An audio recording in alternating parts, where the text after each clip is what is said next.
Le blog, il est né en 2008, suite à mon départ de la commune de La Teste. J'y étais directeur de la communication et directeur de cabinet adjoint. J'ai eu une envie d'expression, de retrouver par l'écrit un moyen de partager des choses avec des gens que je connaissais pas forcément.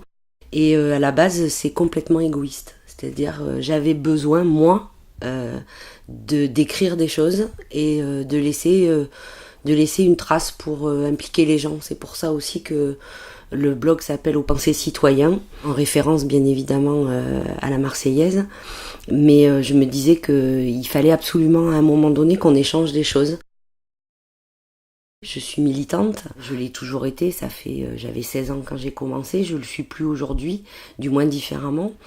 Et voilà, j'avais envie de dépasser ce cercle qui était mon public habituel pour essayer d'aller titiller les gens ailleurs. C'est une autre manière d'être militant.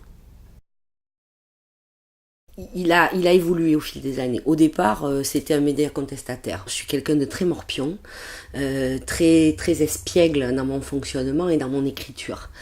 Et donc je me suis rendu compte que j'avais une espèce de petit pouvoir assez fort, c'est-à-dire que par la dérision, la rigolade, je pouvais toucher les gens à se poser des questions sur des choses auxquelles ils n'auraient pas pensé. Et puis après, c'est devenu un vrai média d'info, c'est-à-dire que moi, je voyais des choses qui se passait ici, qui se passait sur cette commune. Donc je l'ai aussi dénoncé. Il y a eu des moments où, je me souviens d'un article où quand il y a eu un événement sur l'île aux oiseaux où ils y ont été un peu avec un bulldozer. Donc il se trouve que j'étais là quand ça s'est passé, j'ai pris des photos, j'ai fait un article, ça a fait la une de tous les médias.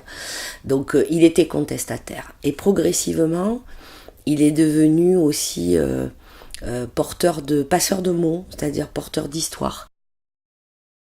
Je pense que je suis devenue, comme beaucoup, un passeur de mots et que je trouve que c'est bien.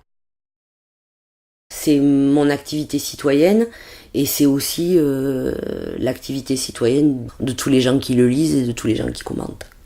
J'ai été journaliste dans une vie antérieure. Je pense qu'à un moment donné, surtout sur le secteur local, j'avais envie de dire des choses que je savais, que j'avais vues et que peut-être les médias locaux, par exemple, n'ont pas forcément ni le temps ni la possibilité de traiter.